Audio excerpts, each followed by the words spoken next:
श्री कृष्ण चैतन्य प्रभु नित्यानंद, श्री अद्वैत गदाधर शिवासादि गौर भक्तवृंद। रूप सनातन भट्ट रघुनाथ, श्री जीव गोपाल भट्ट दास रघुनाथ। एही छे गोसाई कौड़ी चरण वंदन, यहाँ हैते विघ्नाशे अभीष्ट पुरन, अभीष्ट पुरन, अभीष्ट पुरन।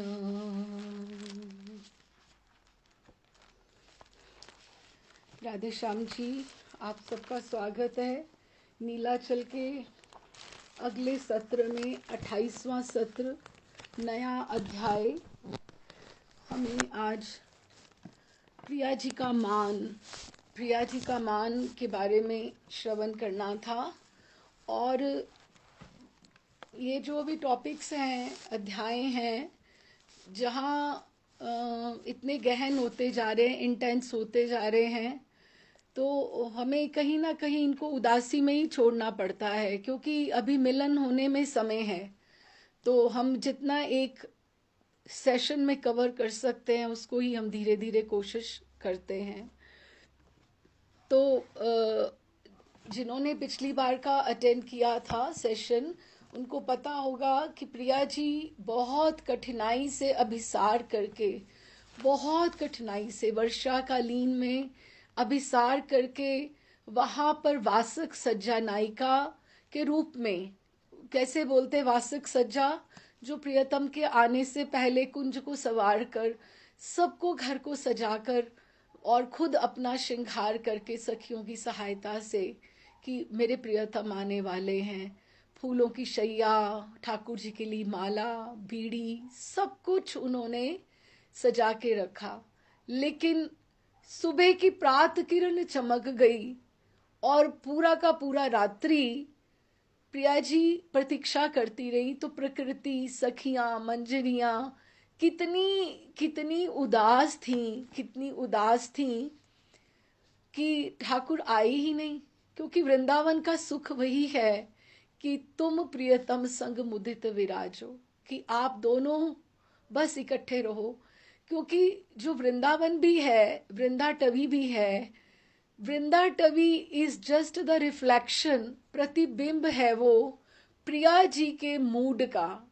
अगर प्रिया जी प्रसन्न है तो पूरा वृंदावन प्रसन्न है, अगर प्रिया जी नहीं प्रसन्न है तो कुछ भी अच्छा नहीं है। वृंदाटवी एक वृंदावन के लिए ही नाम है। महर्षि इसका बहुत सुंदर वर्णन करते हैं, बड़े महर्षि। टवी किसको कहते हैं? टवी निगुण, जो निभृत निकुंज होता है, निबीड़ निकुंज होता है, जहां पे सूर्य की किरणें भी नहीं जा पाती, उसको टवी बोलते हैं। टवी, जो वृंदावन हम आज देखते हैं, प्रगट वृंदावन, इसके भीतर ही अप्रगट वृंदावन जो है, जो हमें दिखाई नहीं देता है। गुरु कृपा से फिर सबसे बड़ी बात, हमारे जो गोस्वामी गण हैं, उनके ग्रंथों के आश्रय में हमें विजन मिलता है कि हम वो वृंदावन अनुभव करें जो वहां पर है। मैं तो बड़ी बार सोचती हूँ कि हम लोग कभी प्रिया प्रियतम के तो खैर कभी सोच भी नहीं सकते कि दर्शन कर पाए। कहाँ कर पाएंगे? इतनी योग्यता, इतनी पात्रता नहीं है। हे ठाकुर, हे महाराज श्री गुरुदेव, कभी हमें आप उस दिव्य वृंदावन के ही दर्शन करा दो, उस यमुना पुलिन का ही दर्शन करा दो, उस गिरिराज जी की कंदनाओं का ही दर्शन करा दो। अभी का जो वृंदावन दिख रहा है हमें सामने हमारी आंखों से, ये वृंदावन, ये प्रगट वृंदावन है, इसके बीच में ही अप्रगट। लेकिन हमें, जैसे हमारे में जब पात्रता हो जाएगी तो हमें तब हमें दिखाई देगा। अभी हमें इसीलिए नहीं दिखाई दे रहा क्योंकि हमारे में योग्यता नहीं है, हमारे में योग्यता नहीं है। तो ये पूरा का पूरा जो हो रहा है, ये अध्याय हो रहा है गंभीरा के समय में। महाप्रभु, स्वरूप दामोदर, रामानंद वसु और राय रामानंद, ये चारों जने ही बैठे हैं जगन्नाथ वल्लभ वाटिका में। जगन्नाथ वल्लभ वाटिका में का जो एटमॉस्फेयर है, वहां पे पेड़ निकुंज जैसे हैं, जो उसमें सब प्रकृति है निकुंज जैसी है, तो उससे उनको वो भाव आता है कि जैसे वो वृंदावन में है। और वर्षाकालीन ऋतु में इस तरह से प्रिया जी और वहीं बैठकर महाप्रभु ये सब सुन रहे हैं। और राधा रानी ने उस समय क्या क्या अनुभव किया, क्या क्या अनुभव किया, वो अनुभव कर रहे हैं कि किस तरह से ये सब है। तो प्रिया जी ने जब ठाकुर जी को देखा, अब दो सूरतें थी। एक तो था जैसे हमने पीछे मिलन का अभिसार के बाद हमने मिलन का पद पढ़ लिया था कि मिलन हो गया दोनों का, तो ठीक है। लेकिन हर दिन अच्छा दिन नहीं होता। अब ये भी तो है ना, every story has got a different and. अब ये तो नहीं है कि अब जैसे हर बार वो अभिसार करने जाएं और हर बार ऐसे ही हो, मिलन ही हो, पॉजिटिव तो नहीं होता ना। तो ऐसे ही एक बार का उन्होंने प्रसंग बताया कि ठाकुर जी इस तरह से आए हैं। हो सकता है प्रिया जी उनका स्वागत करती, प्रिया जी उनका स्वागत करती, उठ के एकदम से जाती, लेकिन प्रिया जी ने उनके मुखारविंद पे, ठाकुर जी के मुखारविंद पे ऐसे रति चिन्ह देख लिए। रति चिन्ह क्या, कोई वो किसी और गुपांगना के साथ विहार करके आए हैं, तो उसके चिन्ह उन्होंने ठाकुर जी के मुखारविंद पे देख लिए, जो वो उनका हृदय पहले ही आशंकित था, जो पहले ही आशंकित था, तो वो उसको सहन नहीं कर पाई। गुरुओं की गर्जना और जैसे भी गलत हालात हों या जैसे भी विपदाएं आई हों, जैसी भी परिस्थितियां हो, वो सब सहन कर रही थी। प्रतीक्षा भी सहन कर पाई, लेकिन ये नहीं सहन कर पाई कि मैं सारी रात इधर प्रियतम की प्रतीक्षा करती रही और ठाकुर ने मेरी सुध ही नहीं ली। ये भी तो आप सोचो कि ये तो वृंदावन की जो हवा है, पवन है, समीर है, उसने दूती का काम किया। उसने क्या किया, प्रिया जी के श्री अंग की सुगंध लेकर वो उड़ी, वृंदावन की टवियों में, निकुंजों में घूमी, देखती देखती कि ठाकुर कहाँ हैं, ठाकुर कहाँ हैं, कौन से निभृत निकुंज में है। और जैसे ही वो समीर उस निकुंज में एकदम से फड़फड़ाती अंदर गई, ठाकुर जी को प्रिया जी की सुगंध, ओह, मैंने तो संकेत में उनको, तो फिर जो प्रेम है वो 16 आना चाहता है, यही हमने पढ़ा था ना, वो हिस्सा नहीं चाहता है, वो हिस्सा नहीं चाहता है। तो प्रिया जी तो प्रतीक्षा कर रही हैं, लेकिन ठाकुर खरे नहीं उतरे, तो फिर उनके लिए तो फिर उनके सामने तो मान ही उचित है ना। मान ही ना करेंगी तो क्या करेंगी, मान ही तो करेंगी ना।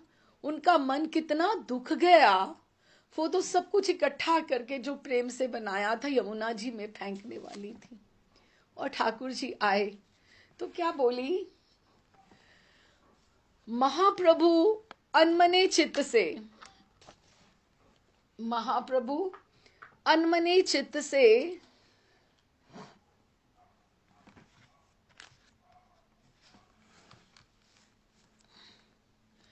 अनमने चित्त से श्री स्वरूप दामोदर की मान तत्व की विचार पूर्ण व्याख्या श्रवण कर रहे थे।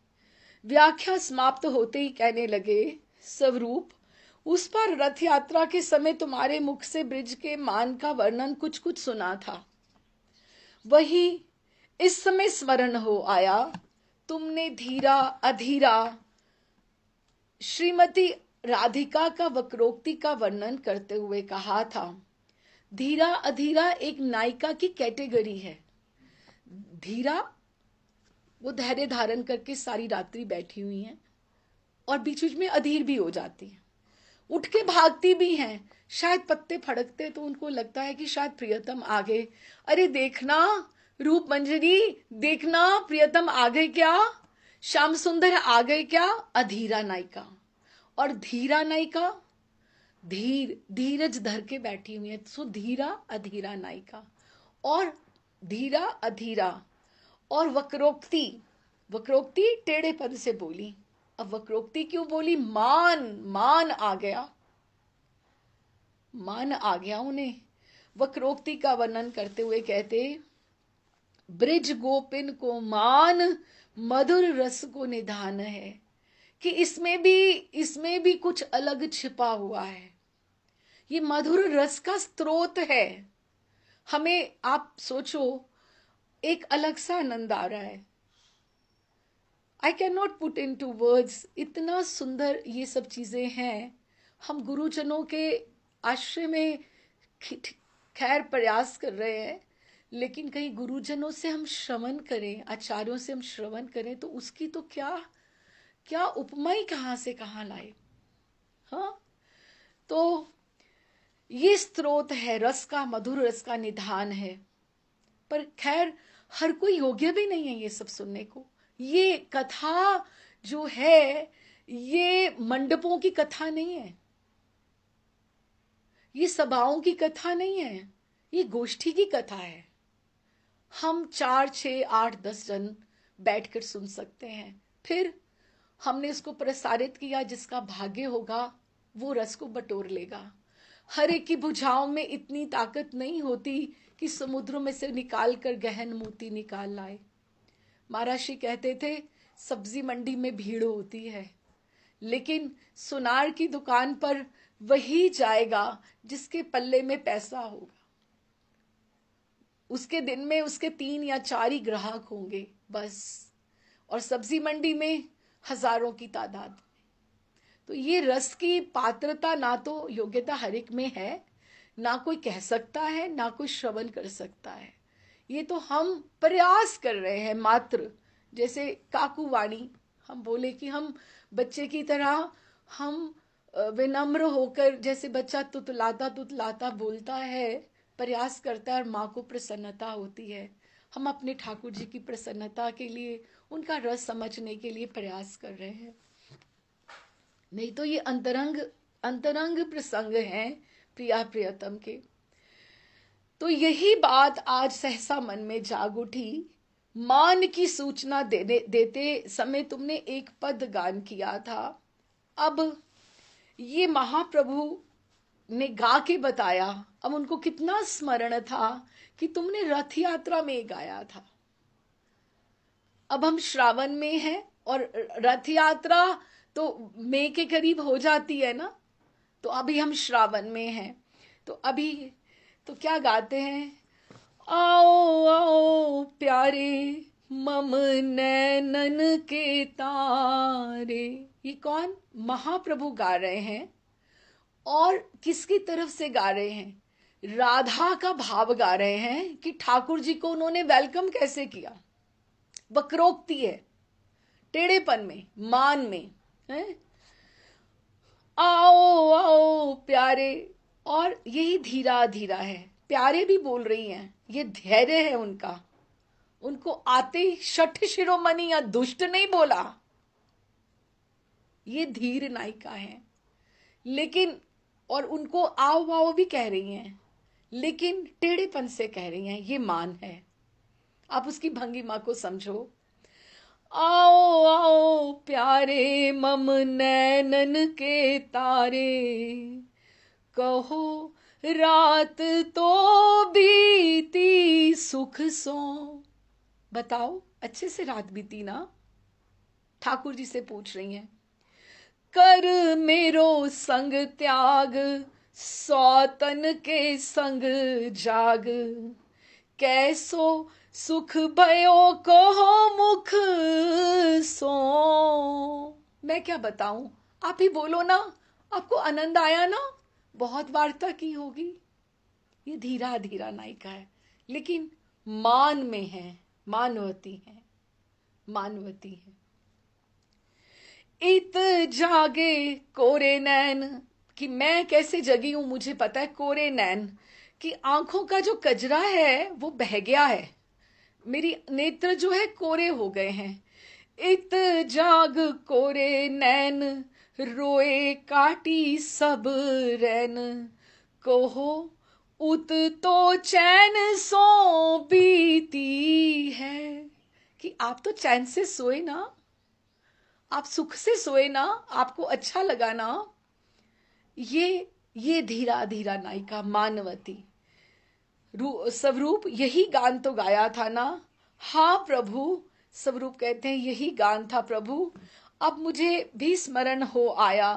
किंतु इस भाव के दूसरे क्षण में ही श्रीमती का भाव अन्य प्रकार का हो गया, बदल गया। वे घृणा का भाव प्रकाश कर कहने लगी एकदम से। अभी पहले धीरा धीरा थी, तो अब उनको असूया का भाव जैसे हो गया। छुओ नहीं मुझे, दूर रहो, दूर रहो, आप अपवित्र हो, अपवित्र हो। कैसे? छियो जिन तन श्याम, जिसने आपके तन को छिया है, छुआ है, स्पर्श किया है। छियो जिन तन श्याम, रहो अब दूर सदा ही। अब मेरे से आप दूर ही रहो, उसके पास ही जाओ आप। हाँ, श्रीमुख शोभा लखो, तनक तुम दर्पण माही। श्रीमुख, आपका जो श्रीमुख है ना, श्रीमुख बोला, आप अपने श्रीमुख की शोभा तो देखो। दर्पण में देख के आए हो, आए थे मेरे पास, कम से कम दर्पण में अपना आप संवार के आते ना। बहाना तो आपके पास बचता कि आप कहां से आ रहे हो, क्यों देर हो गई है। तो श्रीमुख शोभा लखो, आपने अपना मुखारविंद श्रीमुख देखा है क्या? दृग काजर मुख आए, कि आपके जो आंखों का काजर है वो तो आपके मुख पर नहीं आ सकता है। दृग काजर मुख आए, लगो कारो पे कारो, कि एक तो पहले ही तुम इतने कारे और ऊपर से काजर सब फैल गया, लेकिन तुम्हारे नेत्रों का नहीं है ये किसी और का है। दृग काजर मुख आयो, लगो कारो पे कारो, सो मुख लखो प्रभात जाए, दिन कैसे सारो। मेरा कैसे सारा दिन बीतेगा? सुबह सुबह आपके श्रीमुख के दर्शन हो गए। छीयो मत मुझे, बात मत करो मुझसे।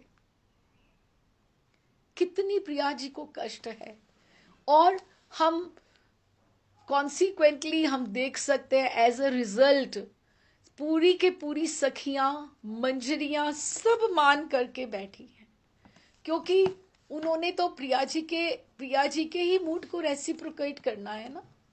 अगर प्रिया जी प्रसन्न है तो वो भी प्रसन्न है, अगर वो उदास है तो वो भी उदास है।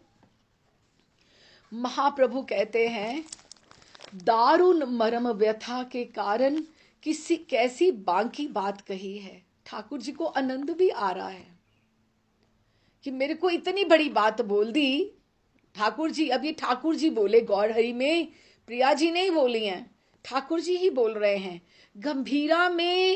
गंभीरा के समय में देखो, आप सोच के चलना, हैं दोनों मिलित अवतार हैं, लेकिन हमें समझना है जब भी करुणा की बात आता है तब प्रिया जी प्रधान होती हैं, जब करुणा लुटाने की बात आती है। और जब अनुभव की बात आती है और विशेषतः गंभीरा में कृष्ण प्रधान है। उनमें से वो गौन हो जाती हैं राधा रानी और कृष्ण ऊपर उठ आते हैं गौरहरी में। तो वो कहते दारुण मरम व्यथा के कारण, कैसी बांकी बात कही है कि कितनी सुंदर बांकी, मतलब टू गुड, कि कैसे कि कारा बोला और ये कहा कि ऐसा मुख देख के अब आप बताओ, हम तो देखें कि ठाकुर के सुबह राधा रमन जी के दर्शन मंगला के कर लें, कभी मंगला दर्शन आप इस भाव से भी करने गए हो क्या? ये भी तो एक भाव है ना, ये भी तो एक भाव है ना। वो मंगला का भाव अच्छा है, ठीक है, अच्छा है, लेकिन एक ये भी तो एक दृष्टिकोण है ना, किसी को गौन नहीं करना चाहिए। स्वरूप बताओ, इसके बाद इसके अनंतर क्या हुआ? स्वरूप स्वरूप ये सुनकर श्री कृष्ण अत्यंत लज्जित, क्योंकि सामने बात प्रत्यक्ष आ गई तो लज्जित तो होंगे ही होंगे, लेकिन ऐसे ढीठ को कोई कोई फर्क नहीं पड़ता। ऐसे ही थोड़ा ढीठ, लंगर, शठ शिरोमणि, ये नाम दिए गए हैं ठाकुर को, क्योंकि वो है ही ऐसे।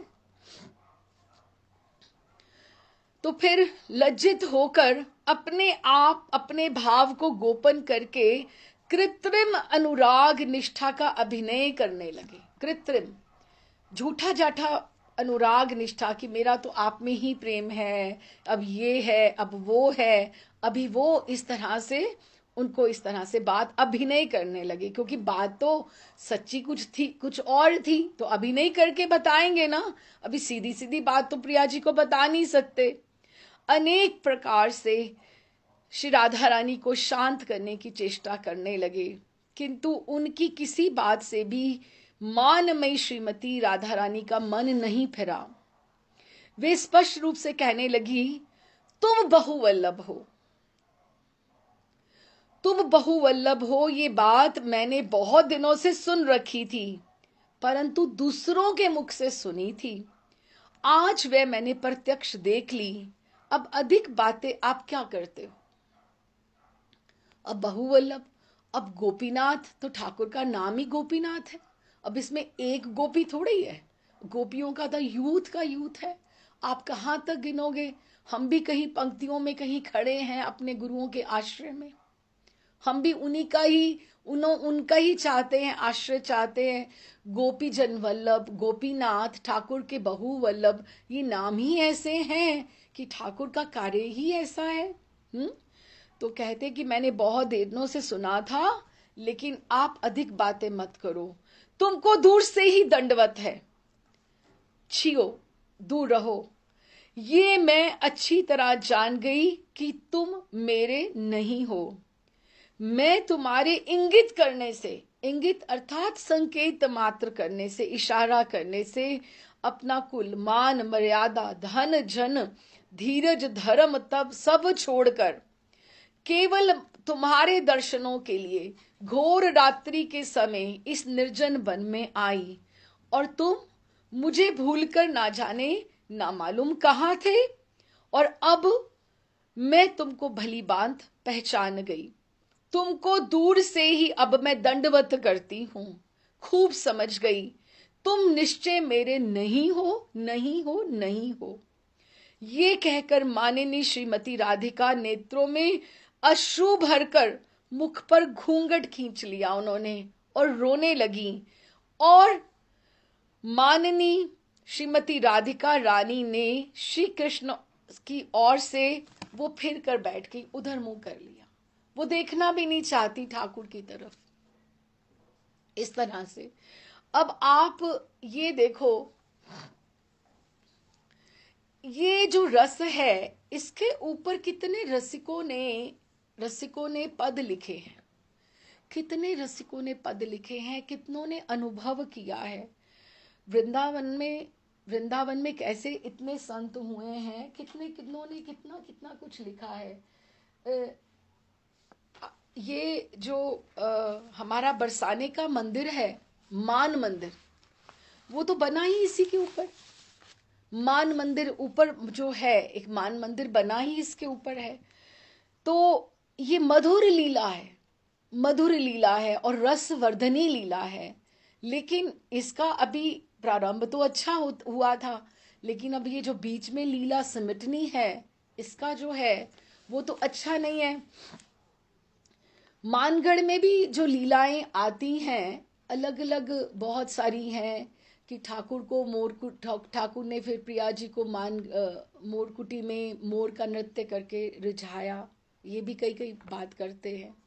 कई लोग कहते हैं कि वो एक सेपरेट लीला है, कई संत लोग बोलते हैं कि जो मयूर कुटी की लीला है वो सेपरेट है और ये लीला सेपरेट है। लेकिन हुई ये भी ऐसे ही है जिस तरह से ग्रंथों में आया है कि वही बात है कि मार्ग में एक दिन श्याम सुंदर संकेत कर आकर श्री राधिका की कुंज में आ रहे थे। ये दिन की इन्होंने बात लिखी है, रात्रि में नहीं लिखी। मार्ग में विपक्षा यूथेश्वरी श्री चंद्रावली। अब आप देखिए जो आपको रस ग्रंथ मिलेंगे सारे के सारे, उसमें आपको चंद्रावली का भी सूचना मिलेगी। अब चंद्रावली जैसे वृषभानु हैं, उनके भाई हैं चंद्रभानु। ऐसे तो बहुत सारे भाई हैं, उनमें से एक चंद्रभानु भाई हैं। तो चंद्रभानु जो हैं उनकी बेटी हैं चंद्रावली। तो जैसे प्रिया जी की ललिता विशाखा हैं जो श्रेष्ठा प्रधाना सखियां हैं, ऐसे ही चंद्रावली की पद्मा और शैव्या है। तो ये जो ग्रुप्स हो गए, एक एंटी ग्रुप हो गया, इनका प्रयास ऐसे ही रहता है कि रास्ते में से जैसे अब उनको बीच में से किडनैप करके या बातों में लगाकर उधर ले जाएं, क्योंकि वो भी श्रृंगार करके बैठी हैं और ये भी हैं, और ये तो बातों में एकदम से जल्दी से आने वाले ठाकुर। हाँ, तो अब कभी उधर के कभी उधर के कभी इधर के बहुजन वल्लभ हैं, तो कभी पकड़े गए तो कभी ना भी पकड़े गए। इवन अगर आपको याद हो तो रघुनाथ दास गोस्वामी पाद की भी उसमें चरित्र में भी हमने किया था, जब भी वो रघुनाथ दास गोस्वामी को उन्होंने एक छाछ का दोना पिया करते थे, एक छाछ का एक दिन में। तो जो लाने वाला था तो उसको लगा कि दोने का अगर मुझे पत्ता मिल जाए बड़ा, तो पीना तो उन्होंने एक दोना ही है, तो मैं प्रयास करके तो मैं वो वहां से ले लिया करूं, वहां से बड़े वाले पत्ते में उनको दोने में बना के छाछ दे दिया करूं। तो जब भी उन्होंने दिया रघुनाथ दास गोस्वामी पाद ने तो उन्होंने बोला कि आज तो दोना बहुत अच्छा है, प्रसन्नता से बोला। तो जब पीने लगे तो उन्होंने कहा, ये तुम्हें पत्ता कहाँ से मिला? तो ये तुम्हें पत्र कहाँ से मिला? तो उन्होंने जब कहा कि मैं फला फला वहां पे, और चंद्रभानु जी के वहां गांव में गए। ये अनन्यता आप देखो, निष्ठा देखो प्रिया जी के चरणों की। तो उन्होंने उसी समय त्याग दिया। कहते ये तो हमारे यूथ के नहीं है, हम इनके यूथ के नहीं है, हम इनके यूथ के नहीं है, ये मैं नहीं स्वीकार करूंगा। तो फिर उसको समझ में आ गया कि चंद्रावली जो है ठीक है, रसवर्धन के लिए कथा में है, लेकिन हमारे यूथ नहीं है। तो उसको हम उसको दूसरा ग्रुप मानेंगे। तो फिर उसको विपक्षा मार्ग में विपक्षा यूथेश्वरी श्री चंद्रावली की सखी पद्मा ने उन्हें रोक लिया। श्री चंद्रावली की अति विरह व्याकुलता का बखान कर वे श्याम सुंदर को चंद्रावली की कुंज में ले गई। ये मैं आपको मानगढ़ की लीला सुना रही बीच में थोड़ा कि कैसे रहती हैं। तो फिर सारा दिन रसिक शिरोमणि चंद्रावली के पास रहे आए। श्री राधा जी की सारिका ने जाकर श्री राधा को सब वृत्तांत सुनाया। चंद्रावली के साथ श्री कृष्ण का विनोद विहार सुनकर अब सारिका के मुख से सुना। श्री राधा जी अतीव माननी होकर बैठ गईं। वहां से जब ही निवृत्त हुए तो ठाकुर जी जब राधा रानी के पास पधारे तो यहाँ उन्हें माननी देखकर उन्हें दुख भी हुआ और भयभीत भी हुए। सेम वही सिचुएशन आई जो मानगढ़ की, और यहाँ जब हम पढ़ रहे हैं। अनेक यत्न अनुनय विनय करने लगे मनाने के लिए। तो क्या लिखते हैं ये मैं पदों के लिए ही आपको बताया है कि ये ऐसी सिचुएशन, ऐसी स्थितियां कितने रसिकों ने पद पदावलियां लिखी हैं।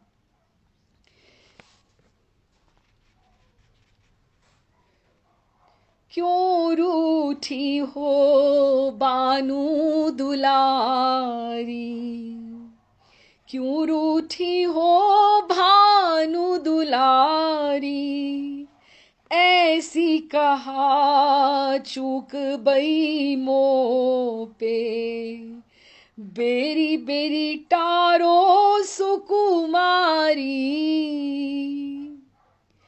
जिनके कहे मान कर बैठत, सो तो अति कपटी ब्रिज नारी, कि जिसके कहने से तुमने मान किया है ना, ये तुम्हें सिखाने वाली तुम्हारी सखियां जो है ना, ये बहुत कपटी हैं।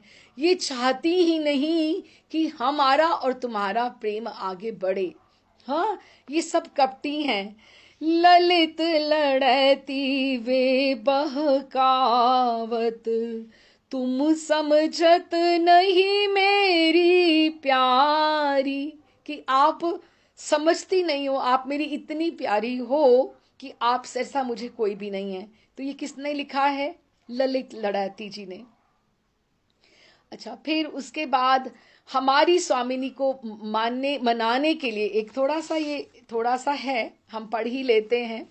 हमारी स्वामिनी को मनाने के लिए फिर ठाकुर जी का तो निष्कासित हो गया, वहां से निष्कासित कर दिया गया, उनको कुंज से निकाल दिया।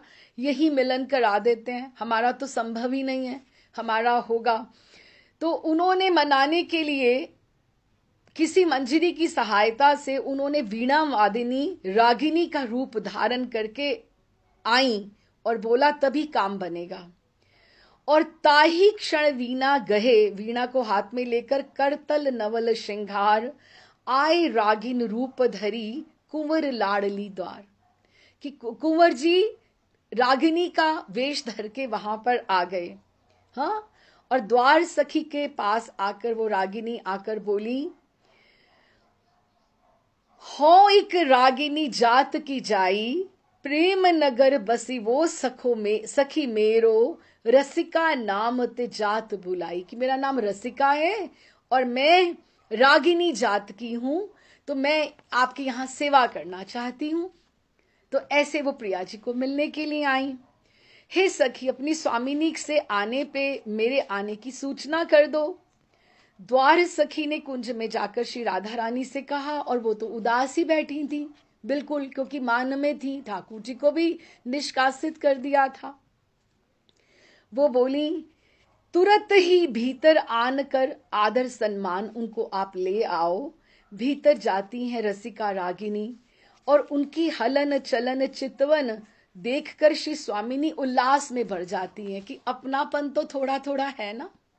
वो जैसे रिफ्लेक्सेस होते हैं कि लगता है कि जैसे ये अपने अपने हैं।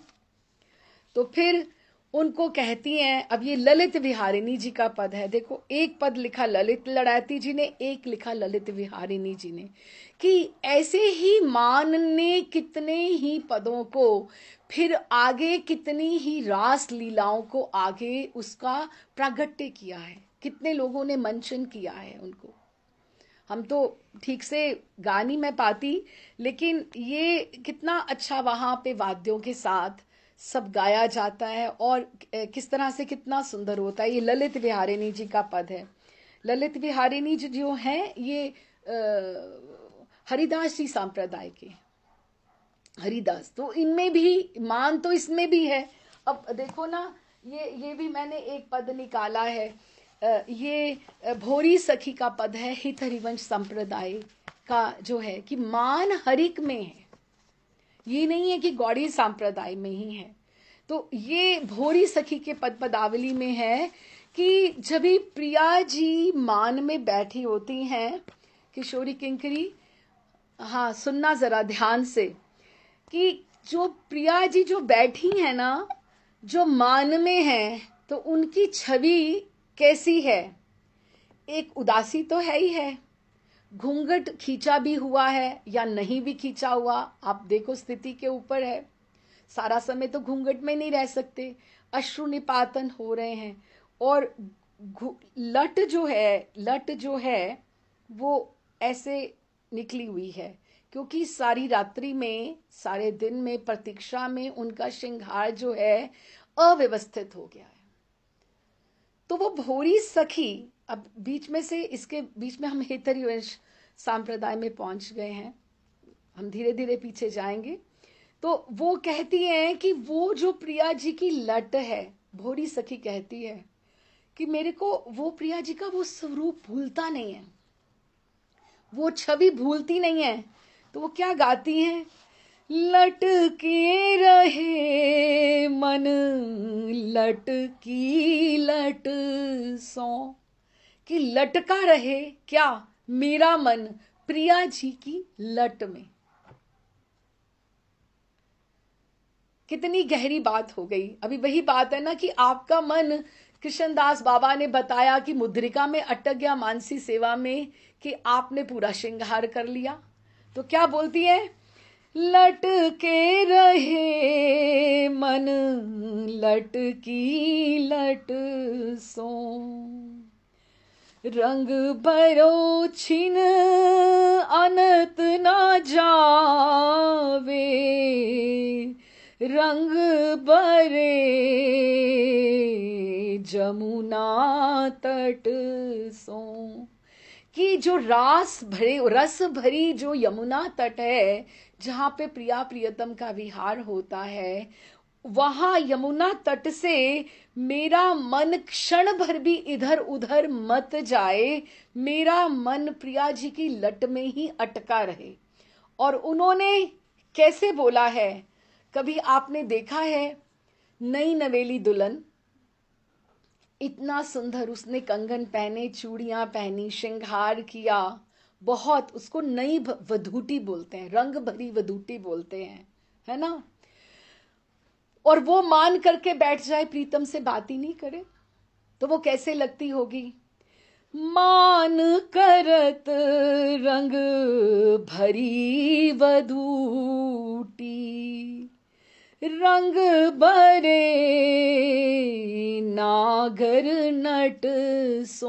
वो भी इतना सुंदर तैयार होकर आए हैं, लेकिन वो इतनी सुंदर दुल्हन बनी हुई है, लेकिन उन्होंने मान किया हुआ है, लेकिन मुझे ऐसी प्रियतमा, ऐसी श्री जी बहुत अच्छी लग रही हैं। तो फिर ये आखिरी पंक्ति बहुत सुंदर है, पहली और आखिरी, आप दर्शन करना। और उन्होंने, भोरी सखी ने क्या बोला? और ये भोरी सखी कोई ज्यादा देर नहीं हुई, ये भोरी सखी 50 वर्ष पहले, लुधियाना का शरीर था, 50 साल पहले भोलानाथ जी पंजाबी थे, सेवा कुंज में उन्होंने सेवा करते करते बहुतों ने दर्शन भी किए हैं उनके। तो उनका नाम भोरी सखी प्रिया जी ने दिया था।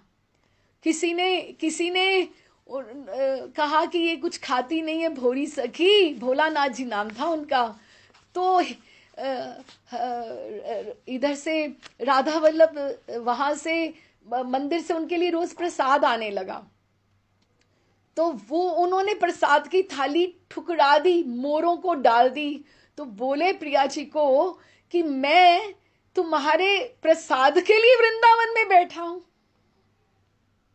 मैं ये पकवान खाने के लिए वृंदावन में बैठा हूं। जो चने चबाने वो बंदरों के लिए कोई फेंक जाता था, वो खा के अपना वो भजन करते थे। उन्हीं के ग्रंथ छपते हैं जिन्होंने भजन किया है। तो क्या पिय कर जोर निहोरत भोरी, क्या कह रहे हैं? ये आप इसको अनुभव करना, ये कितना सुंदर सीन है कि हमने एक तो देखा कि यमुना तट है, और एक देखा ये नई दुल्हन है, रंग भरी वधूटी है, और ठाकुर भी रंग भरे नागर नट हैं, सुंदर हैं उतने ही। और क्या कर रहे हैं? पिया कर जोड़, पिया जो है प्रियतम, हाथ जोड़कर खड़े हैं, और क्या कह रहे हैं कि मेरी तरफ एक बार तो देखो ना, निहोरा कर रहे हैं, एक बार तो देखो ना। फिर अपना जो मुकुट है, जो उन्होंने मोर पंख है सब लगाया है, वो प्रिया जी के ऐसे चरणों में रखते थे। तो कहते ये छवि जो है ना ठाकुर जी की, ये मेरी छवि और प्रिया जी की लट में ये छवि मेरे हृदय में सदा विराजमान रहे, ये उनकी आशा थी। ये मान का पद है। पिय कर जोर निहोरत मो भोरी, कि मेरी तरफ देखो हे भोरी राधे रानी, छुवे छुवे चरण मुकुट को। आपके चरणों से मैं बार बार अपना क्षमा याचना कर रहा हूं, मैं मुकुट को छुहा रहा हूं। लट के रहे मन लट की लट सो। समझो तो बड़ा कुछ है, ना समझे तो कुछ भी नहीं है ना। तो फिर ये मानगढ़ में वापस पहुंचते हैं तो क्या कहते हैं, वो रागिनी बनके, वो रसिका रसिका रागिनी वो बनके वो आई हैं, वीणा वादिनी वो आई हैं। तो क्या कहती हैं, स्वामिनी जी उसकी चितवन देके बहुत प्रसन्न हो गई। तो क्या कहती है, तू रागिन मन की अति भोरी, कि तू बहुत भोरी लग रही है, तो बहुत भोरी लग रही है, क्योंकि ठाकुर बड़े सरल बन के आए हैं, वैसे नहीं बन के आए जैसे वो हैं, वो बड़े चतुर नायक हैं। तू रागिन मन की अति भोरी, मृग से दृग, हिरण जैसे तुम्हारी आंखें हैं, तेरो मृग से दृग तेरो चांद सो मुखड़ा, चितवन को मेरे नैन चकोरी, तू रागिन मन की अति भोरी। कि तुम जो हंस रही है ना, तो तेरी जो स्माइल है, जो तेरी चितवन है, मेरे नैनों को बहुत सुंदर लग रही है, और तेरे कितने सुंदर नेत्र हैं और चांद जैसा मुखड़ा है। ना जाने कोई जादू की पुत्री, जीवन प्राण समान लगोरी, कि पता नहीं, तू लगता है कि जैसे कोई जादू की पुत्री है, तुझे लग रहा है कि जैसे तू मेरे पास ही रहे, सदा सदा ही रहे, जीवन प्राण के समान लग रही है। जो मानवती राधा है मानगढ़ में, वो कह रही हैं, करूं विनय में प्रीति रीति सो, कुछ दिन मो अंग संग रहोरी, कि तू कुछ दिन मेरे पास रह जाना। उसको रसिका वादनी को बोल रही हैं, रागिनी को बोल रही कि कुछ दिन मेरे पास रह जाओ। ललित विहारिणी प्रेम की सरिता, बहे रहे जब हम मिली जोरी, तू रागिन मन की अति भोरी। और जब हम दोनों बैठेंगी ना, तो हम दोनों बहुत बतियाएंगी, बहुत अच्छी सखियां बन जाएंगी, और प्रेम की सरिता बहेगी, और तुम हमारे पास ही रह जाओ। और ये वो उसको रसिका वादनी को बोल रही हैं। फिर क्या था, स्वामिनी भामिनी श्री राधा ने उस रागिन को अंक में भर लिया, रसिका को अंक में भर लिया। वो तो रसिका थी ही नहीं, वो तो थे रसिक शेखर, और उसी समय मान भंग हो गया। कैसा ये अद्भुत लीला स्थान है मानगढ़, और यहाँ का मान मंदिर, हिंडोला, रास मंडल, सब रत्नाकर सरोवर, सब दर्शनीय स्थल है। तो कहने का अर्थ कि जो मान है ये हर संप्रदाय में, कि हमने हरिदासी संप्रदाय का भी पढ़ा, हित हरिवंशी का भी, राधा वल्लभी संप्रदाय का, और गौड़िये का तो हम पढ़ ही रहे हैं, हमने उसमें मिलन के पद पढ़े। तो मान एक जो है वृंदावन के निकुंजों का एक बहुत बड़ा चमत्कारी लीला है, जो रसवर्धन के लिए है। तो हम वापस उसी अपने ग्रंथ में आते हैं। तो कितने ही भक्तों रसिकों ने ये पद पदावली लिखी है इनके ऊपर।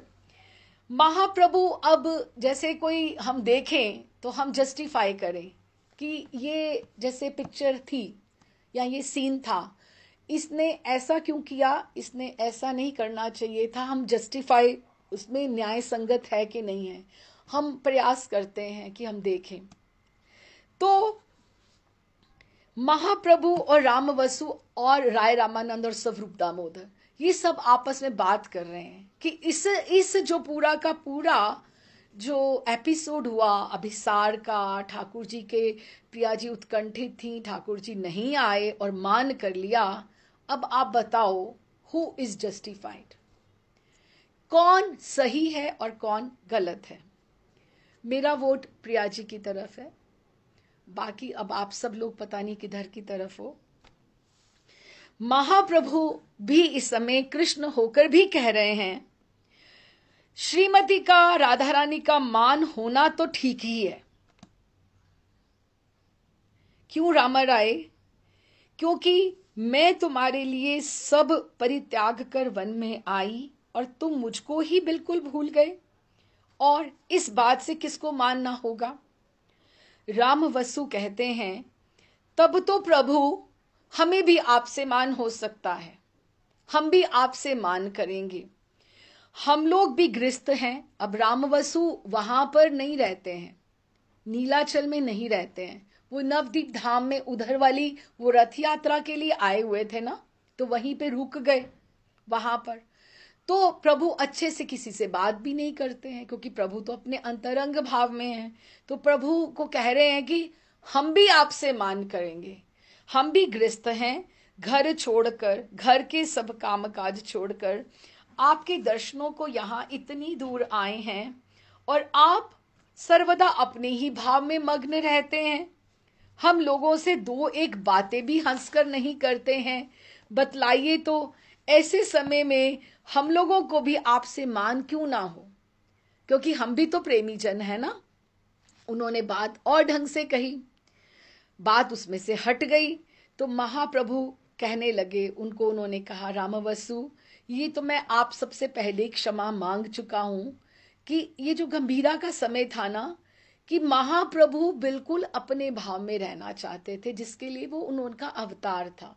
तो उन्होंने कहा कि मैं तुम सबका अपराधी हूं, मुझे क्षमा आपको करना चाहिए। रामवसु कहते हैं आप ये ऐसा मत कहिए, हमसे क्षमा मत मांगो प्रभु, ऐसी बात भी क्या सेवकों से कहना उचित है, मैंने तो केवल एक बात ही कही थी। खैर मैं अपनी बात को लौटाई लेता हूं। स्वरूप महाशय चलिए वापस उसी मान में चलते हैं, फिर आगे क्या हुआ अब आप उसी मान की बात कहिए। बहुत अपूर्व सुधा नदी सी तव शुभ मुख सो, कि आपके मुख से इतनी मंगल नदी बह रही है, इतना रस बह रहा है, हम उसी का ही श्रवण करते हैं। स्वरूप कहते हैं मान एक बड़ा विचित्र व्यापार है। मैं अब और इस समय श्रीमती राधा रानी का मान इतना कठिन हो गया, इतना कठिन हो गया कि उन्होंने ये दृढ़ प्रतिज्ञा कर ली, उन्होंने ये दृढ़ प्रतिज्ञा कर ली।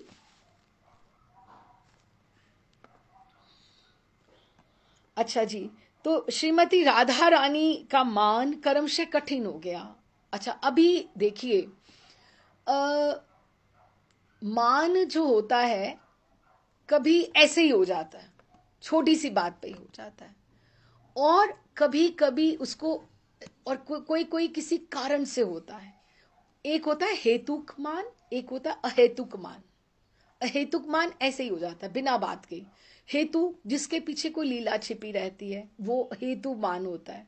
और एक कोई कोई मान उसका नाम दिया है दुर्ग मान, जैसे किला बंद गया। ये जो मान अभी फिलहाल हम जिसकी बात कर रहे हैं ना, ये अभी किला खुलेगा नहीं, ये अभी ये दुर्ग बन गया, ये दुर्ग मान है। क्यों? क्योंकि ठाकुर जी रंगे हाथों पकड़े गए,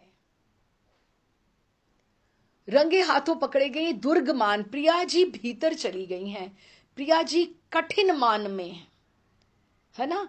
तो फिर उन्होंने प्रतिज्ञा कर ली, दृढ़ प्रतिज्ञा कर ली कि मैं अब श्याम सुंदर का मुख कभी भी नहीं देखूंगी। जो श्री कृष्ण के दर्शन ना होने पर उनके नाम और गुणों को ही स्मरण कर अपने मन को शांत करने की चेष्टा किया करती थीं, वे ही आज प्राणों के प्राण हृदय वल्लभ को अपने पद प्रांत में बैठकर, वो चरणों में बैठे हुए हैं, वही छुए छुए मुकुट नीचे बैठे हुए हैं, मुकुट नीचे चरणों में बैठे देखकर भी, अनुनय विनय करते हुए देखकर भी हृदय पर मानो मान का पाषाण पत्थर धर लिया और अति गंभीर भाव से बैठी हैं।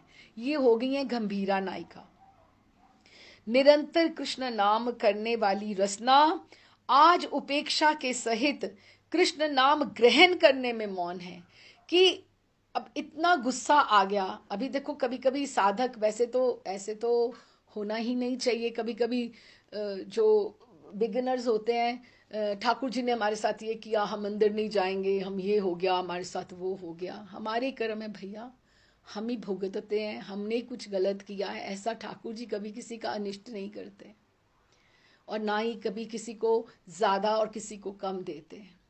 लेकिन ये बात होती है कि कृष्ण नाम, हम मंदिर नहीं जाएंगे। अब प्रिया जी, खैर यहाँ तो कारण है, बहुत बड़ा कारण है। तो वो रसना जो कृष्ण नाम छोड़ती नहीं थी, तो वो कृष्ण नाम ग्रहण करने में मौन हो गई कि ये नाम लेना ही नहीं है, कि मुझे इसका नाम लेना ही नहीं है। तो योगेंद्र मुनेन्द्र गण महायोग साधन करके भी जिनको प्राप्त नहीं कर सकते, वे आज ब्रिज बाला के चरण तल में पढ़कर अनेक अनुनय विनय करके उसके मुख से एक शब्द सुनने के लिए व्याकुल हो रहे हैं। इसका वर्णन मैं क्या कहूं, एक गान गाता हूं, इसे आप श्रवण कीजिए। अब ये सिचुएशन बहुत ज्यादा गहन है। अब ये सारी की सारी जो सिचुएशन है, इस पद के लिए मैंने सब भूमिका बांधी और ये जो है, ये है संस्कृत में है और ये है हमारा गीत गोविंद का दशम सर्ग है गीत गोविंद का। तो उसमें अब देखो ना, गीत गोविंद जो लिखा गया है, ये लिखा गया है जयदेव जी के द्वारा, हम सबको पता है, और जगन्नाथ जी को, ठाकुर जी को बहुत प्रिय है। और गुरु आश्रय में गुरु आज्ञा से ही इसका चिंतन, पठन, श्रवण, मनन करना चाहिए। और इसमें वसंत कालीन उसमें विहार की शोभा है, प्रिया प्रियतम की सारी कि पहले शोभा आती है, सखी ठाकुर जी को संदेश भेजते हैं और प्रिया जी को भी कहती है कि ठाकुर जी आ रहे हैं, लेकिन ठाकुर जी नहीं आते हैं। तो जैसी आज सिचुएशन है मान की, लगभग वैसी ही सिचुएशन है, वैसी ही स्थिति है। तभी तो स्वरूप दामोदर उनको, क्योंकि ये दशम सर्ग है, तो 12 सर्ग इसके पूर्ण हैं। तो पूरा का पूरा जो अष्टपदी में जो पूरा का पूरा जो ग्रंथ बीत गया, जैसे 3/4 जो ग्रंथ है, वो सारा का सारा ऋतु की, वृंदावन की सुंदरता, ठाकुर जी को संदेश भेजने में, प्रिया जी का श्रृंगार करने में, प्रिया जी का प्रतीक्षा करने में, फिर ठाकुर जी आए नहीं तो उनके मान करने में, ये सारे के सारे 9 सर्ग बीत गए। अब ये 10वां सर्ग जो है, ये वैसे ही है जैसे हम यहाँ पहुंचे हैं नीलाचल में, ब्रिज माधुरी में, और स्वरूप दामोदर हमें यही गा के बता रहे हैं। तो हम ये पूरा का पूरा जैसे वो भाव है, हम संस्कृत में है, हम प्रयास करते हैं कि किस तरह से हम उसको, क्योंकि वापस से उसी मूड में जाना अगली क्लास में, सेशन में मुश्किल हो जाएगा। तो अभी हम इसको 20 मिनट में, क्योंकि लंबा भी है थोड़ा सा, तो उसको 20 मिनट में हम समेटते हैं। तो सिचुएशन क्या है, स्थिति क्या है, चाहे हम गीत गोविंद बोले या नीलाचल में ब्रिज माधुरी में, कि प्रिया जी माननीय हैं और दृढ़मान है, दुर्ग में है, और ठाकुर जी चरण में पड़े हुए हैं। तो वो उनको कह रहे हैं, वदसि यदि किंचिदपि दंत रुचि कौमुदी हरति दरतिमिर्मति घोरम स्फुरददर सीदवे तव वदन चंद्रमा रोचयति लोचन चकोरम। वदसी यदि किंचिदपि, वदसी कुछ बोलो तो बोलोगी आप, जैसे ही कुछ बोलोगी, बात करोगी, तो आपकी दंत पंक्ति मुझे दिखाई देगी, तो मुझे पता लगे कि आप मेरे से कितनी आप रुष्ट हो और कितनी आप प्रसन्न हो। तो क्या कहते हैं कि हे प्रिय, हे सुंदर स्वभावमयी राधे, मेरे प्रति इस प्रकार अकारण मान का आप त्याग करो। मदनानल मेरे हृदय को दग्ध कर रहा है, मुझे अपने मुख कमल का मधुपान करने दो। यदि तुम मुझसे कुछ भी बात करोगी तो तुम्हारी दर्शन पंक्ति की किरणों की ज्योति से मेरा भय रूपी घोर अंधकार दूर हो जाएगा और आपका मुख चंद्र मेरे नयन चकोर को आपकी अधर सुधा को पान करने के लिए अभिलाषी बना देगा। कि वो कह रहे हैं कि आप कुछ भी बोलो, मैं आपकी दंत पंक्ति के दर्शन करना चाहता हूं। श्री कृष्ण राधा जी से कहते हैं, हे प्रिय, आपका स्वभाव तो अति शोभन है। तुमने मेरे विषय में जो अकारण मान ठान लिया है वह उचित नहीं है। जब से तुमने मान किया है तब से काम दाह प्रेम दाह मुझे जलाए जा रहा है और व्यर्थ ही आप पर स्त्री रमन की शंका कर रही हो। तुम्हारे ही आश्रय से मुझे प्रेम व्यथित कर रहा है। अपने मुख कमल का मुझे आप मधुपान करवाइए, जिससे मेरे मन का जो दाह है वो थोड़ा शमन हो। आप कुछ बोलो तो सही, अनुकूल बोलो, प्रतिकूल बोलो, आप मुझे कुछ भी बोलो ताकि मुझे लगे आप मन का जैसे गुबार। अच्छा, अभी गुस्से में होको तो प्रतिकूल भी बोले तो मन का भड़ास निकल जाती है जैसे। तो कह रहे ठाकुर जी कह रहे कि आप अनुकूल बोलो, प्रतिकूल बोलो, लेकिन बोलो तो सही, कुछ भी बोलो। जब तक कुछ नहीं कहोगी तो आपका मुख कमल विलसित, आप ऐसे घूंघट मार के ऐसे मुख फिराकर आप बैठ गई हो, तो आपका मुख कमल का मैं दर्शन करना चाहता हूं। क्योंकि जैसे ही आपकी दंत की राशि कौमुदी जो प्रकाशित हो गई, इसी से मेरे अंतःकरण में जो भय है कि मैं जो भयभीत हो रहा हूं कि मेरी प्रिया मुझसे छूट गई है, वो नष्ट नहीं हो सकता है। तो आप मेरे नयन चकोर को इस अमृत का पान कराओ जो आपकी दंत पंक्ति का दर्शन करना चाहता है। तो ये इसका पहले श्लोक का।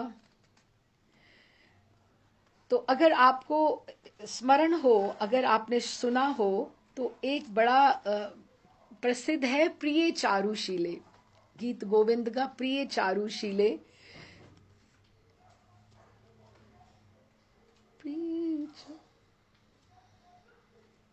तो इसको भी किसी ने हिंदी में, क्योंकि ये है संस्कृत में, तो किसी ने हिंदी में इसको भी थोड़ा सा भाव में बांधा है।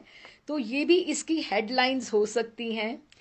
प्रिय चारुशीले तजो मान प्यारा अधर पदम रस दे हरो ताप सारा तनिक बोल बोलो खिले दंत ज्योत्सना हरो गोर तम मय बरो प्राण कोना सुधा सम अधुर मधु वदन चंद्रमा से लगे लोल लोचन चकोरक बने से प्रिय चारुशीले तजो मान प्यारा अधर पदम रस दे हरो ताप सारा।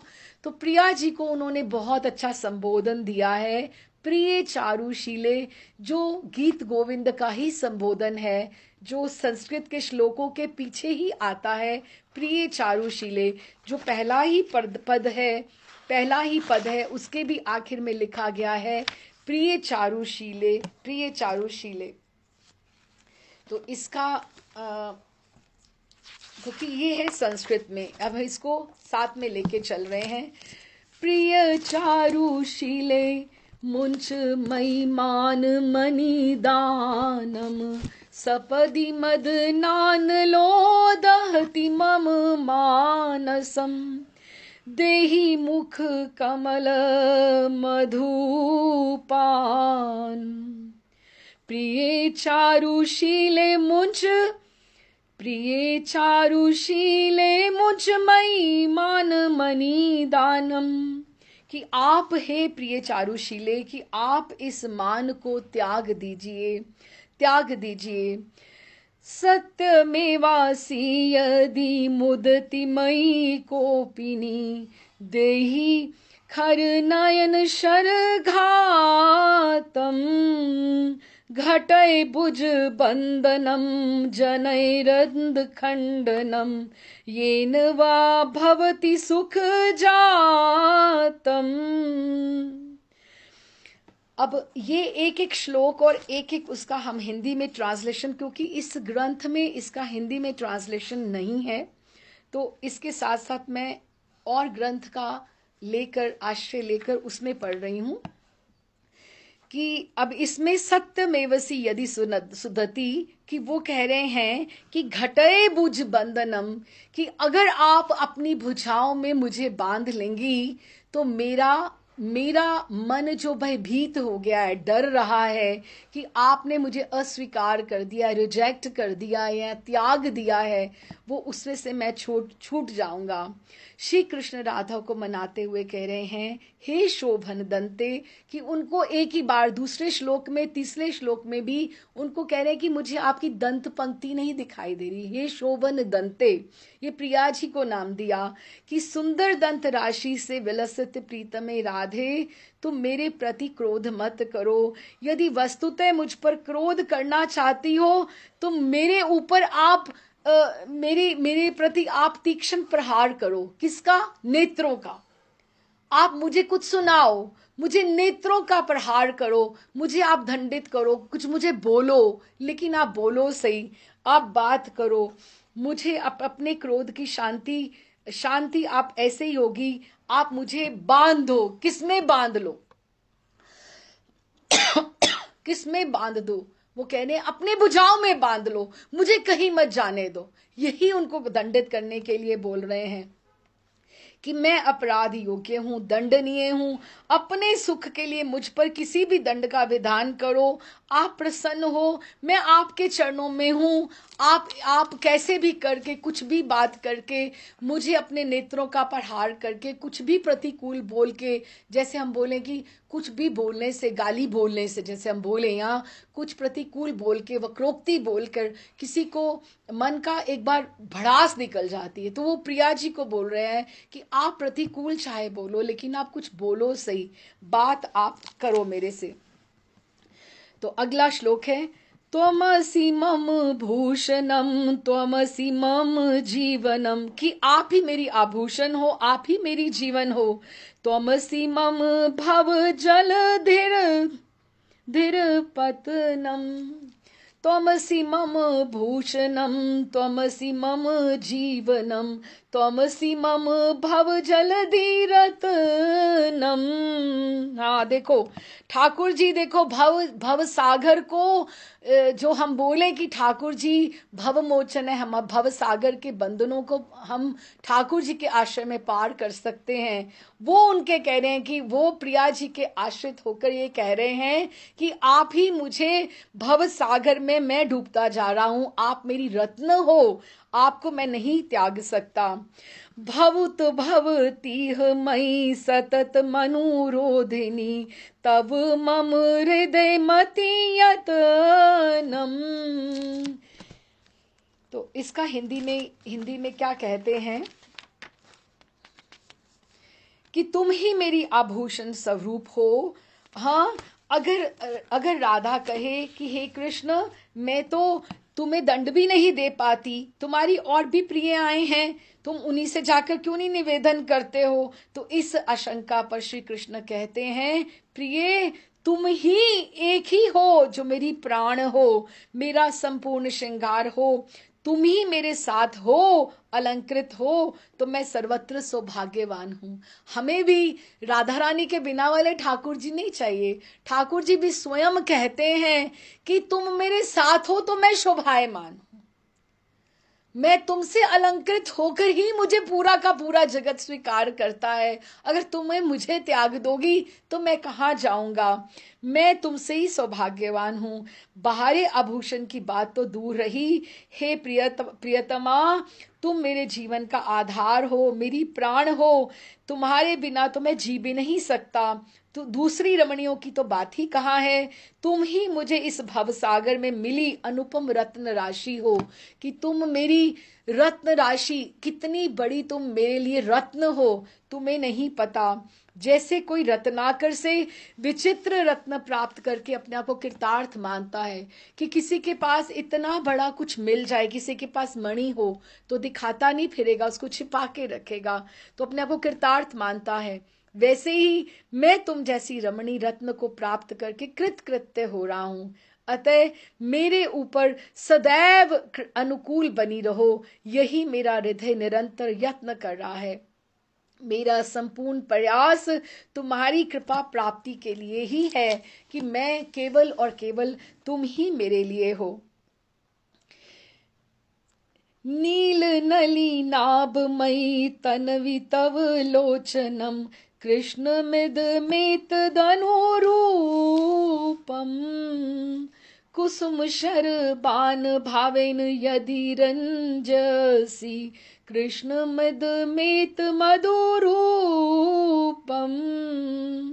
इस तरह से उन्होंने उसको बोला कि हे कृष्णांगी, और क्या बोला? नील नली नाभ, कि आपके नेत्र तो स्वाभाविक नीलिमा से युक्त हैं। हमने पढ़ा था ना राधा कृपा कटाक्ष के समय में, कि प्रिया जी के नेत्र श्यामल हैं। क्यों? तभी उनका नाम श्यामा है, क्योंकि उन्होंने ठाकुर जी को इतना दर्शन करा है, इतना दर्शन करा है, कि उनकी नील कांति जो है वो उनके नेत्रों में बस गई। तो प्रिया जी के जो नेत्र, कभी मैं सोचती थी शायद रशियन डिवोटीज वगैरह, क्योंकि भारत में तो नीले नेत्र तो बहुत कम दिखाई देते, कि जैसे रशियन डिवोटीज जैसे अंगराग करते हैं तो शायद इसलिए नीले कर दिए। लेकिन जब ग्रंथों में आप पढ़ो तो प्रिया जी के हमारे नेत्र नीले हैं, प्रिया जी के नेत्र नीले हैं। तो इस समय क्रोध में वो नीले नहीं लग रहे हैं, वो लाल हो रहे हैं। तो ठाकुर जी को लग रहा है नील नली नाभ मई तन्वी तव लोचनम, कि आपके तो स्वाभाविक नीलिमा से युक्त हैं, मैं ही मैं है उसमें समाया हुआ हूं। तो आप में इसमें कैसे कोई और रंग आ गया इसमें, कि आपने इस समय लाल नेत्रों का रूप क्यों धारण कर लिया है? श्री कृष्ण कह रहे हैं, हे राधे, आपके नेत्र स्वाभाविक नील कमल के समान हैं। तुम अपने नेत्रों को नए नए अनुराग रग में रंजित करने में सदा निपुण हो। अपने इन गुणों का उपकरण रूप में बनाकर यदि मुझे अंगीकार करती हो तो मेरा जीवन चरितार्थ हो जाएगा। पर आपने अपने नेत्रों की सहजता का परित्याग, जो आपका स्वाभाविक गुण है, नीले नेत्र आपका स्वाभाविक गुण है, उसका सहजता से परित्याग करके रक्त कमल की आरक्तता धारण कर ली है। ये तो तुम्हारी कोई अनुरंजनी विद्या है, कि आज आपके नेत्र मुझे नीले नहीं दिखाई दे रहे, लाल दिखाई दे रहे हैं। ऐसा स्पष्ट हो रहा है कि श्री कृष्ण वर्ण की वस्तुओं को रक्त वर्ण की बना देने में तुम में समर्थ है, कि लगता है कि तुम में ऐसी कोई पोटेंशियल है, शक्ति है, जो तुम नीलिमा को रक्त में, लाल में परिवर्तित कर सकती हो। अतएव अगर तुम मुझे अपने कटाक्ष रूपी मदन शरों के साथ तुम बेध दो, तो ही मैं समझूंगा कि तुमने अपनी विद्या का समुचित प्रयोग किया है। हे राधे, मुझसे आप क्रोध ना करो, ना करो, ना करो। तो आखिरी जो श्लोक था गोपी इसका गीत गोविंद का स्वरूप दामोदर गान करते हैं। स्थल कमल गंजनम मम हृदय रंजनम जनित रति रंग पर भागम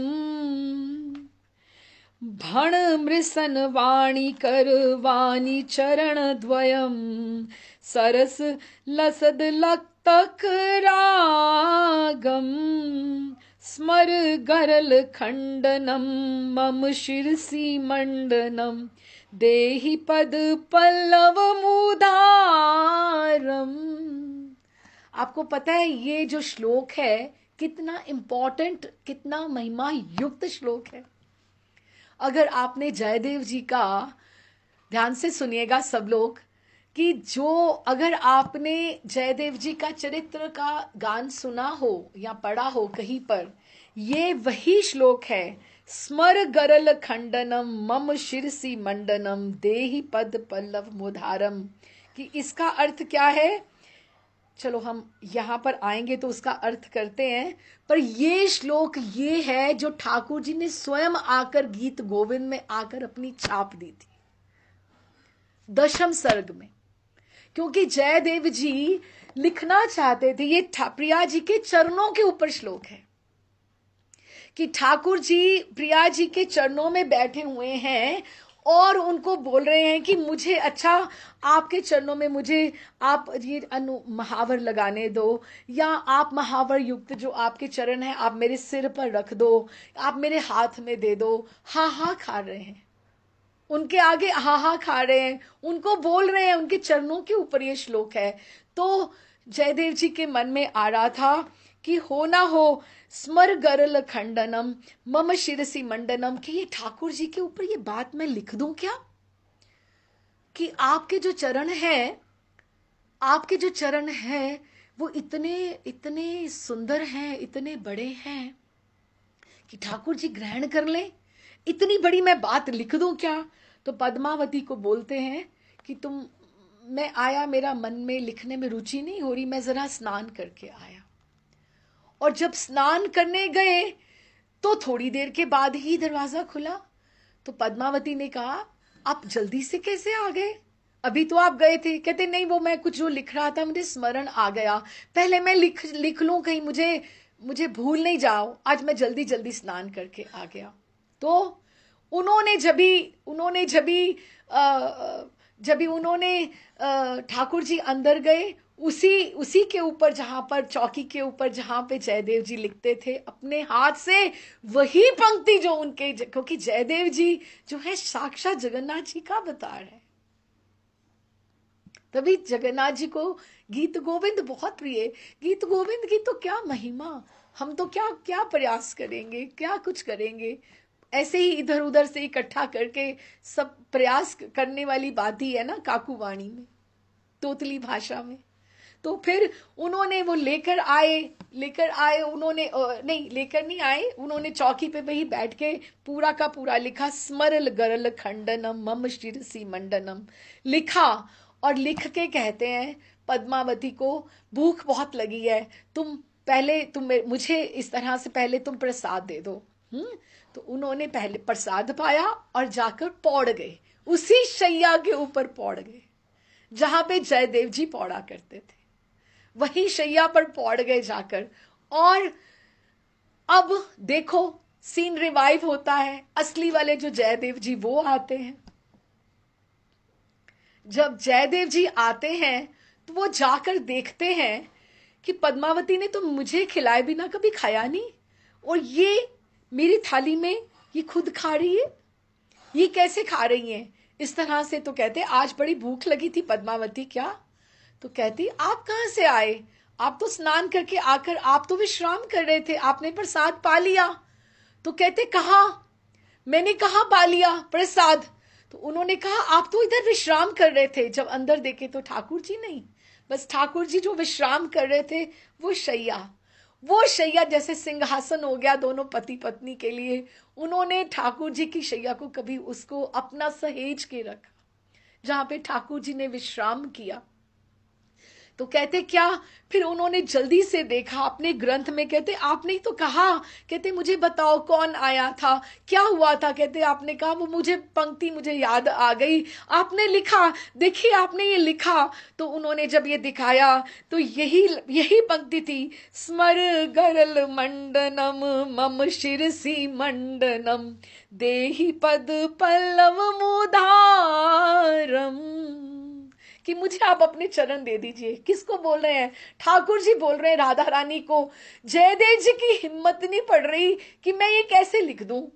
ठाकुर जी को सेवा कुंज का ये सीन है, वहीं का दृश्य है, वहीं की छवि है, उनका हिम्मत नहीं पड़ रही लिखने को, और ठाकुर जी स्वयं लिख के इस ग्रंथ को स्टैंप लगा गए कि ये ग्रंथ रस ग्रंथ, ये पढ़ने युक्त है रसिकों के लिए। कितनी बड़ी बात है।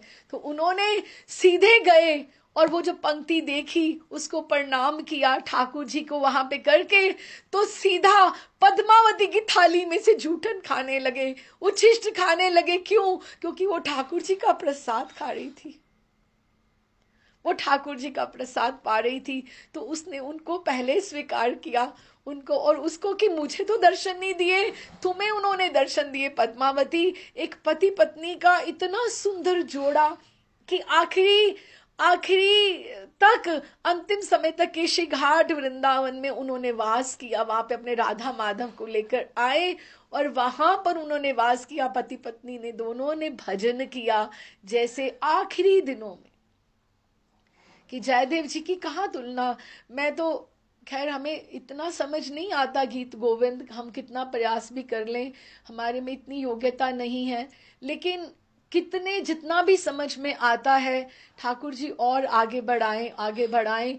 गोस्वामियों के ग्रंथ तो बहुत अच्छे हैं ही, हम नहीं कह सकते रूप गोस्वामी पाद के ग्रंथ ज्यादा अधिक अच्छे हैं, सनातन के या जीव गोस्वामी पाद के या रघुनाथ दास गोस्वामी पाद के। एक से बढ़कर एक बढ़िया रस ग्रंथ है। मुझे गुरु कृपा से गुरु आश्रम में सबका अवलोकन मैंने किया है। लेकिन जो जयदेव जी लिख जाते हैं, एक एक पंक्ति में कितनी झांकियां वो दे जाते हैं, एक एक पंक्ति में कोई उसका जोड़ नहीं है, कोई सानी नहीं है। और फिर वो उसके ऊपर आप देखो ठाकुर जी अपना स्टैंप लगा कर गए। इसका भी हम पढ़ते हैं, स्थल स्थल गल, गल कमल गंजनम। ये जो उन्होंने बोला, ये जो श्लोक लिखा, जिसकी जिसकी पंक्तियां ठाकुर जी ने स्वयं आकर उसको पूर्ण किया ही। अच्छा, उसका हिंदी में भी अनुवाद है, बड़ा सुंदर है।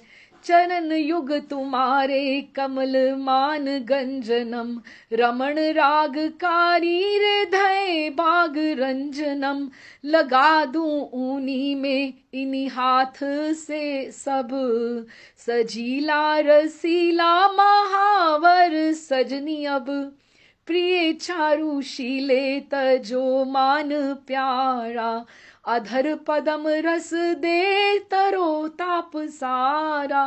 तो प्रिय चारुशीले ही इसका स्लोगन आता है, प्रथम पंक्ति जो इसका, प्रिय चारुशीले। अगर आप ढूंढो कहीं या आपको मिल जाए तो श्री राधा कभी भी कोई उत्तर नहीं दे रही थी, तब श्री कृष्ण ने कहा, हे स्निग्ध वचने, अतिशय मधुर वाणी बोलने वाली, कोमल वचनों से ही बाण चला लेती हो, तुम अपनी कोमल काकली से, कोमल प्रिया जी की आवाज कोयल की तरह है ना, तो कोमल काकली से आज्ञा करो, स्थल कमल की शोभा को तिरस्कृत करने वाली, कि स्थल कमल गंजनम, जैसे वो जो कमल होता है उसको भी तुम तिरस्कृत करने वाली तुम्हारी शोभा है। और मम हृदय रंजनम, रंजनम अर्थात मेरे हृदय को प्रसन्नता, मनोरंजन, रंजन तुम्हारी ही उपस्थिति से, तुम्हारी प्रसन्नता से ही होता है। भृण मसृण वाणी स्निग्ध भाषणी, इसको क्या बोलो, भृण मृसन वाणी, मृसन स्निग्ध जैसे चिकनी चिकनी आवाज, और कर वाणी चरण द्वय, कि आप मुझे अपने चरण दो, स्थल कमल की शोभा को तिरस्कृत करने वाले, मेरे हृदय को नौरंजित करने वाले इन चरण दोनों को आलता महावर रंग से रंजित मैं कर दूं, अगर आप मुझे आज्ञा दो। ये रंगमय होकर मेरे हृदय का राग बन जाएंगे। अगर ये रंगमय हो गए ना तो मेरा भी हृदय प्रसन्न हो जाएगा। हे प्रिय भाषिनी, ये अनुरंजित चरण युगल रति केली में एकदम जब हम इकट्ठे विहार करेंगे ना, तो आपके चरण, अगर आप देखो प्रिया जी के चरणों पे कितने ही चित्र आते हैं। प्रिया जी के चरण कितना सुंदर, उन्होंने पायल धारण करी हैं, 1 2 3, और कितने सुंदर चरण चिन्ह, और जब वो चलती हैं तो प्रिया जी कितना सुंदर। तो ये चरण श्रृंगार रस के सरस आधार हैं, और जो चरण साधकों के लिए तो हैं ही हैं, हमारे ठाकुर को कितने प्रिय हैं। तो वो श्रृंगार उत्पत्ति के द्वार हैं। हे चारुशीले, हे चारु चरित्रे, आप प्रसन्न हो, मान का तुम त्याग करो और तुम मुझे अपने चरणों का आश्रय दो। और यही उन्होंने कहा, स्मर गरल खंडनम, स्मर गरल खंडनम, हे प्रिय अपने मनोहर चरण किसले। किसले किसको बोलते हैं? जो, अगर आपने देखा है, जो बेल होती है ना, क्रीपर होता है, जो उसके जो छोटे छोटे जो नए नए पत्ते आते हैं, वो कितने ज्यादा सॉफ्ट होते हैं। उसमें इतनी ताकत भी नहीं होती कि वो खड़े भी रह पाए, वो यूं यूं झूलते रहते हैं, तो वो कितने सॉफ्ट होते हैं। तो प्रिया जी के चरण इतने कोमल हैं, किसले दल, किसले दल की तरह है। हे प्रिय अपने मनोहर चरण किसले को मेरे मस्तक पर तुम आभूषण स्वरूप अर्पण कराओ। अब ये जयदेव जी से लिखा नहीं जा रहा था, यही बात लिखी नहीं जा रही थी कि आप अपने महावर युक्त चरणों को मेरे ऊपर, सिर के ऊपर आप धारण करा दो। और अगर आप ये धारण करा दोगी तो मेरे प्रेम का जो दाह है, जो मैं आपसे भयभीत हो रहा हूं, वो शमन हो जाएगा।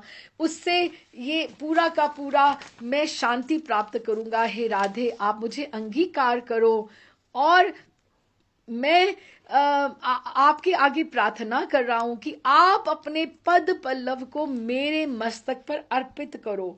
यही बात है, देही पद पल्लव मुदारम। आपके जो पद, चरण पल्लव पत्ते की तरह जो कोमल हैं, मुधारम, वो मुझे प्रसन्नता देने वाले हैं। हम साधकों के लिए तो हैं ही हैं, हमारे ठाकुर को भी वही प्रसन्नता देते हैं। तो फिर बात तो वही आई ना कि वही लटकी रहूं मैं, लटकी लट सो, कि वो जो प्रिया जी जो वधूटी बनी बैठी हुई हैं, और ठाकुर जी उनके चरणों में अपने पूरे के पूरे वो मुकुट, उनके जो वो हैं, जो उनके मोर पंख हैं, ऐसे झूल झूल के उनको हवा कर रहे हैं, झूल झूल के उनके आगे हवा कर रहे हैं। ये पद पल्लव आपके चरण बड़े उधार है। ये जो भी उनसे कोई भी जो मांगता है उसके मनोभीष्ट को पूर्ण करने वाले हैं। नव पल्लव के समान उसमें लालिमा है, कोमलता है, और उसमें बहुत गुणों के कारण वो अलंकार स्वरूप है। इन चरणों को आप मेरे मस्तक पर अर्पण कर देंगे तो मेरा जो काम जन्य, जो मुझे प्रेम का, जो काम का गरल का खंडन हो जाएगा। गरल विष को बोलते हैं, स्मर गरल खंडनम, कि जो मेरे प्रेम का जो स्मर, काम का जो स्मर है, उसका खंडनम होगा। और आप मम शिरसी मंडनम, और मेरे सिर का श्रृंगार हो जाएगा, मेरे सिर का श्रृंगार हो जाएगा। तो तुम आपके चरणों को संस्पर्श पाकर मैं काम गरल उसी प्रकार समाप्त हो जाएगा जिस प्रकार गरुड़ का चरण स्पर्श पाकर सर्प विष समाप्त हो जाता है। तो ये उन्होंने उनकी प्रार्थना की। और प्रिय चारुशीले, ये इतना इम्पोर्टेंट पद है, इतना इम्पोर्टेंट पद है कि आप देखो कि जिसको ठाकुर जी ने आकर पूरा किया। तो ये स्वरूप दामोदर, और ये देखो, ये महाप्रभु तो 550 साल पहले हुए और जयदेव जी हुए 1200 ईस्वी में। तो ये गंभीरा में जगन्नाथ वल्लभ वाटिका में इसका गान हो रहा है। तो उन्होंने कहा कि आप मुझे इतनी, आप मेरी प्रियतमा हो, इतना प्यारा बोलती हो, और आपके चरण जो लाल दोए हैं आप मेरे इसके ऊपर रख दीजिए। तो फिर स्वरूप का जैसे ही गान, ये जो संस्कृत में था, गीत गोविंद का विश्राम हुआ, तो समाप्त होते ही रामानंद वसु विस्मित हो गए। रामानंद वसु ने तो ये भाव कभी सुने ही नहीं थे। तो कहते, अरे सुनो तो राय महाशय, ये क्या हुआ? एक ही बार चरणों में गिर गए कि कुछ बात ही नहीं हुई उनसे, उन्होंने अपनी कोई जस्टिफिकेशन ही नहीं दी, ये बात नहीं करी, वो बात नहीं करी। तो रामा राय कहते हैं, हाँ भाई, मैं भी यही देख रहा हूं, ये क्या बात हुई स्वरूप महाराज? स्वरूप कहते हैं, इस बात को कौन नहीं जानता है, ये है प्रेम का प्रायश्चित, ये प्रेम का प्रायश्चित है। अब ये जो बात उन्होंने कही, अब ये देखो, अगर आप इसको अनुभव करके देखो, अभी इसके बाद ये जो भंगी है ना स्वरूप दामोदर की, ललिता जी की भंगी है, वो विनम्र नहीं है, वो कहते हैं होना ही चाहिए था। ये ललिता जी की भंगी स्वरूप दामोदर में बोल रही है, होना ही चाहिए था, ये प्रेम का प्रायश्चित है। अब ललिता जी अब आगे लीला को कैसे चलाती हैं और स्वरूप दामोदर लीला को कैसे चलाते हैं, तो अब हम फिर अगले सेशन में फिर इसका आस्वादन करेंगे। I hope I tried, you people understood something. तो यहीं पे इसको विश्राम करते हैं। ठाकुर जी को हमने फिर भी प्रिया जी के चरणों में छोड़ा है, तो अगली बार देखते हैं कैसा है।